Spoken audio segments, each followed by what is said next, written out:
Hello, I'm X2Cam, welcome back to the second channel video. So I'm taking a small break from the geography because apparently pronouncing things wrong on the internet is a thing you're not allowed to do, and I figured why not go somewhere where I probably can say all of the words correctly, which is going to be London. So London is not only the closest city to me, but it's also one of the most interesting cities in the world as far as its airport system goes, because the airport system serving London is the busiest in the world with more than 150 million people annually going through one of the 6 airports. So that's very interesting, and it's also very unique, by the way, because having 6 airports in general is also a bizarre thing. Most, cities just have their airport, but if you're flying into London, there is one of 6 choices you might end up going to, and I figured why not explain why all 6 of them exist, what the kind of purpose of each one is, and also how you get from each of them to the centre, so that if you do go to London, you'll know which one you're going to, and, the kind of premium attached to that, because you can generally get cheaper flights into London going into the worst airports, and I figured why not just explain all of them and stuff like that to give you a guide to all of London's airports. So hopefully you do all enjoy this. Let's get straight into it. So the way I'm going to be ranking these, because you can kind of rank them by date open, but because, for instance, Luton opened and then later turned into London Luton Airport, and stuff like that happened, there's no real official chronology. However, I figured the easiest thing you can go by is passenger numbers. So your odds of actually arriving somewhere, and let's start with Heathrow Airport, which is one of the biggest airports in the world. It used to be the very biggest airport in the world until like a few years ago, like 5 or 6 years ago, and now it's like, consistently in the top 10. It's one of the biggest airports in the world, and it's statistically where you're coming from if you're coming from somewhere, like let's call it in America or overseas, somewhere like that, because of how many destinations it does serve. So yeah, this is Heathrow Airport, a 2-runway airport, which again, very unique to have an airport this size with only 2 runways, and interesting enough about that, because they're not allowed to expand, or only got the permission to expand recently, and it's not going to happen. Basically, only having 2 runways means they have one of the highest runway utilizations in the world, and they're always coming up with new technologies to get that little extra 1% out of it, because again, when you are the biggest airport in the world, but you only have 2 runways, and you've got loads of restrictions on when stuff can fly, you run into some issues. So yeah, Heathrow Airport, biggest one, and statistically the one you're flying into. It's very interesting also because it has 4 separate terminals. It's going to be 5 or 6 later, but those terminal numbers are 2 to 5. Terminal 1, as I understand it, was destroyed. There's also a cargo terminal that kind of counts in there. Basically, there's terminal 2 and 3, which are close together here in the center. So again, it's actually easier to show up airports, I think, in Earthview. But yeah, here are terminal 2 and 3 in the center, and then you got terminal 4 out there, which again flies certain different airlines, and then you got terminal 5 over here, which is generally considered the business terminal, but you might also have a regular flight there. So there you go. There's your guide to Heathrow. Getting from Heathrow into the center of London, even though this is the closest big airport, I should say, to London, it's not the closest. It's the closest airport to London, and one of only 2 within the boundaries of London. The rest are all outside of the official London, county boundary. But yeah, this is officially in London. It is still very, very far out from the center, and there's kind of 3 routes you can take. I guess 3 reasonable routes you can take. The first, or I guess if you're not taking the car, because it's about a 40-something minute ride by taxi, and I know the amount it actually costs to do that is absurd, and it's not even the fastest route. So if you do want to just get to London as fast as possible and see, all the London things, then there are 3 ways you can do it. There is the Heathrow Express, which will run from 2, 3, and 4 to the centre. It takes 15 minutes, but it costs £22 or something. Maybe that's an acceptable amount to do a single airport trip. I don't know if it is. Then there's the Heathrow Connect, which is 10 minutes slower. It stops at 3 stops on the way, but it costs £8. Or if you want to go the ultimate cheap route and get yourself a nice card anyway, for I think it's £5 plus the fare, so you're talking £6 or £7, you can take the tube from Heathrow Terminal 4, because it is connected to the Piccadilly line in London. There you go. That's how you get from Heathrow to the centre. You probably should do one of those 3 things and not go by an overground route, but again, that's just my recommendation. Every single one of London's airports is unique because they're all linked to the centre of London by public transport, which isn't something you necessarily get with every other city, such as New York, for instance, but it is something you get with London. So that's the first airport, Heathrow Airport, and the reason it's only expanded recently is because there's a whole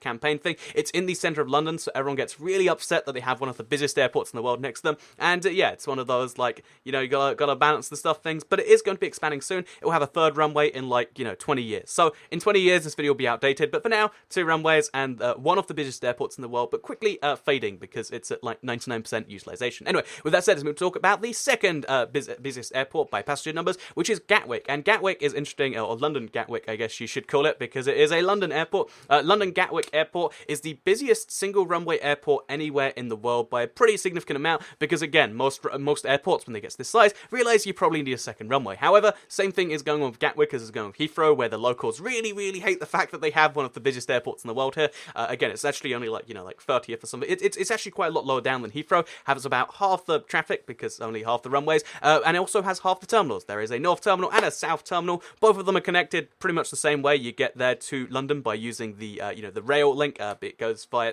There's 2 ways you can do it. There's something something called the Heathrow Express, which, as I understand it, is a lot more expensive, but gets you into like the west side of London, into Victoria. And then there's also the other trains which will all get you there for slightly cheaper. You might consider doing that. It costs you something like 15, 20, something like that for a return regardless, so it's going to be somewhat expensive, but also a lot cheaper than a taxi and faster, so still, you should probably do it that way. Anyway, Gatwick Airport, like I said, it's going to, so the reason that, Gatwick hasn't ever expanded is because they wanted a second runway, but it was always this competition with Heathrow for the runway. It was never like, why don't we give them both a runway? It was like, no, there is one runway to be given, and apparently Heathrow gets it, so now Gatwick's just a bit like, okay, I guess we'll be a one runway airport forever, and that is Gatwick right there. And Gatwick is usually the low-cost, long-haul airline place, but it's also just random airline destinations from British Airways or something like that will end up over here. So it's like the second premium, if Heathrow is the premium, because, they have 99% flight utilization, so obviously that means that, when you got that much going on, the slots they do have are very valuable.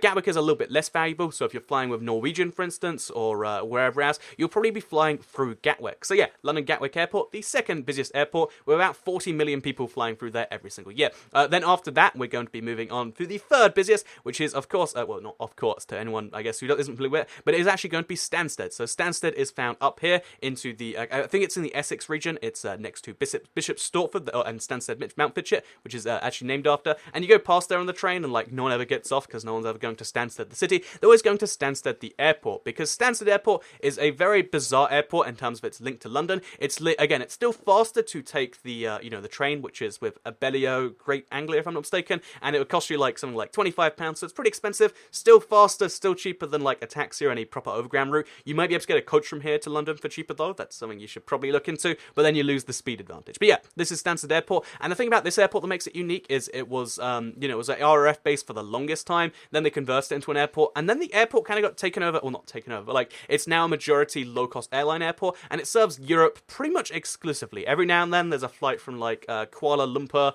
but it's mostly about European flights. And if you're getting a cheap flight from somewhere in Europe to London, it's usually London Stansted Airport, because Stansted is the most expensive, generally speaking, airport to get to. It takes the longest, even with the fastest method, and it's just a kind of bad airport to get to if you want to get directly into London. So keep that in mind when you're going to Stansted. If it's like, £5 cheaper, you probably should go to another airport. If it's like £50 cheaper, probably worth dealing with that stuff. But yeah, Stansted Airport, mostly a low-cost destination airport, London Stansted, and also single runway again, same reasons. And the interesting thing about this is it's just a single terminal, single all of that stuff, and it has like a little train system that links you between the various parts of it. It's a weird little airport thing. But yeah, that is London Stansted Airport, the kind of low-cost European airport, and it's very, very similar actually to the fourth busiest airport in the London kind of area, which is actually going to be London Luton. So London Luton initially started as an airport just to serve the home counties. It was just Luton Airport, and the home counties, by the way, are, I think it's Beds, Herts, and Bucks. So Bedfordshire,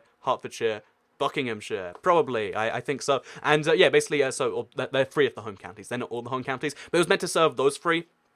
And basically, it eventually then expanded. Then there's a rail link nearby, and suddenly it becomes London Luton Airport, the fourth busiest London airport, and has some decent number. It has millions of people going through every single year. So how does this happen? And also, how do you get from there to the centre of London? This one's another kind of awkward one, because you have to take a bus from the Luton just to get to the train station to get down. However, if you do that, it's something like 20 minutes into London and only like £14. So this is the low-cost airline. So a lot of low-cost airlines will also fly into here, and this is the one I'd usually recommend instead, because it's a little bit easier than Stansted. That should be their tagline, like slightly better than Stansted. So yeah, this is a low-cost airline place, so you'll probably get very cheap flights into here, and it's from most places in Europe, and it's very slightly better connected to London. Still not quite as well as Gatwick or as Heathrow, but yeah, you take a like 5-10 minute bus, and then you take a train, and then you're into London in like 30 or 40 minutes, and it only costs you like I said, like £14, I think it is recently. And yeah, that is London Luton Airport. Very low-cost airline. It has just the single terminal. It's always undergoing some form of renovation based on my experience in my life, because this is the closest airport to me,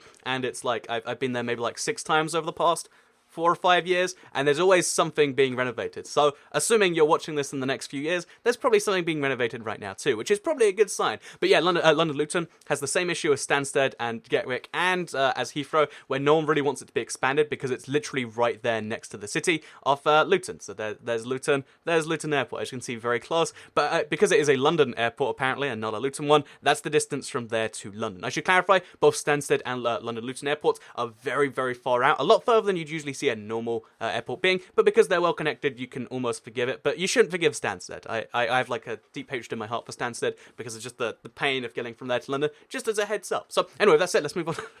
I'm sure someone in the comments is like, no, Stansted's the best airport. But yeah, let's move to the fifth airport, the fifth busiest one in London, which is London City Airport. So LCY, London City Airport, is it's one of the most recent airports in the London area in terms of like when it was built in the first place, because it was only built in the 80s when the Docklands were being redeveloped. So the Docklands, if you don't know, they're like the financial part of London, or the financial brain, or they're the financial, insert some organ here of London, and it's roughly here around Canary Wharf. Probably heard of Canary Wharf because of I think it was in Doctor Who, though. It was like a famous scene, right? But yeah, so that is Canary Wharf over here, and there is London City Airport just over there. It's very close, and again, this is the one airport you can maybe justify being like, I'm gonna get a taxi, but it is still faster for most destinations in London to use the DLR to get from there. So the DLR is like the underground. It's basically the underground, but it never goes underground. Well, it goes underground a little bit, but it uses driverless train. I don't know. There's some key difference between the DLR and the overground, like I think it's to do with like the rail something. But yeah, basically the DLR will link this to the London and anything on the London Underground, so it's faster for most destinations in London to take this. Also, it costs you, like £2.20 as opposed to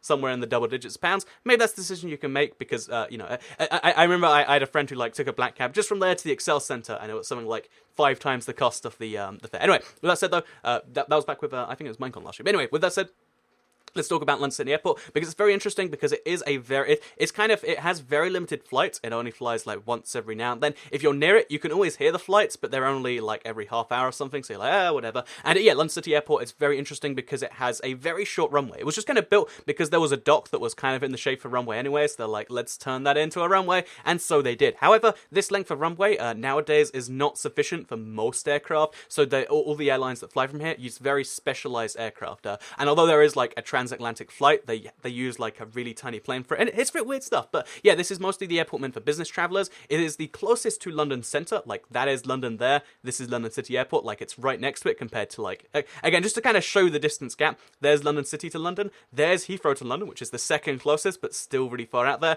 Gatwick's all the way down there, and then the other two are all the way up there. And the last one we'll get to is the furthest away one, which is funny. But yeah, let's talk about London City Airport, because it's mostly meant for business travelers. You can get from like this business airport to another business airport in anywhere in Europe. So we're talking like Paris or Antwerp or like Frankfurt, or like, you get to the other business airports, but it will cost you a lot more money than anywhere else. However, that means that because they're like expensive, or like Luxembourg, there's a lot of weird places you can go well, not weird, but like a lot of businessy places, because this is meant to connect like business travelers from the heart of London that need to be there now to the place they're going. However, as a result, it's expensive, but also as a result of being expensive and therefore making lots of money, there's a very interesting fact that like they have like lots of weird like stuff they try out there. So I think they tried out lots of the automated desks first, and they now have automated like people movers that you can get in. It's weird stuff. But yeah, London City Airport, very bizarre airport, and also the closest airport. If you can pick an airport and you're not paying, I'd probably say go to London City Airport. However, that option has never arisen in my life. Maybe your life does. Wouldn't that be so lucky? Anyway, final airport in London, there is 6 of them, so that's a lot of effort here, is actually Southend-on-Sea. So this is the most recent London airport. It only got the London designation as recently as I think it was like 2011 or something like that. It was in the last 10 years. And yeah, London Southend Airport is connected to London via a rail link, which is with, I think it's Abellio again, and or just Great Anglia, I think is the official train franchise. But yeah, it's directly linked to London. It takes something like 45 minutes, but that's still faster than getting a taxi and still a lot cheaper, although it's still going to be pretty expensive. And this is kind of just a weird, low-cost airline one, because, again, whereas Stansted was taken over by lots of low-cost airlines, and now Ryanair, flies ungodly number of flights there. Southend Airport is like one of the EasyJet like flight places, but not many EasyJet things even go there. There's also some Flybe flights, but yeah, Southend Airport is, even though it's a London airport, less than like 1 million people fly through every year. It's kind of like it's going to be growing soon. It might be a thing you talk about soon, but it is the furthest away for the London airports. Like there's London Southend, and you kind of take a really bizarre route to get from there to London. Basically, not really a London airport, but it has the London designation, so I had to talk about it today and say I would not recommend flying here unless you get like a free flight, and it's too rude to ask to be somewhere else. But yeah, so I think mostly like to Amsterdam or places like that, you'll get a cheaper flight here, but then the amount that you actually save on the ticket is probably going to be wasted by the amount you spend on the price to London and the amount of time you waste on that. So there's a heads up, maybe, or maybe not. Maybe you disagree with me. Anyway, hope you did all enjoy this video about all of London's airports. Hopefully you learned a thing in there. I found there's a lot of like really interesting things about each of the airports that I had kind of excluded because we're at 15 minutes anyway. But like, for instance, just to kind of go through some of them, Heathrow Airport was kind of founded officially as a military airport, but the person who founded it like said after the fact that he wanted a civilian airport. He just did it during World War II because he knew that was the easiest time to like take the land. It was a really bizarre thing. But yeah, there's a lot of bizarre stuff like that you can learn about the airports. There's also lots of airports in London that aren't like civilian airports for like, you know, flying commercial flights into. So there's like Biggin Hill, which is again like just randomly like near Croydon, as well as Biggin Hill just over there if you go and see it.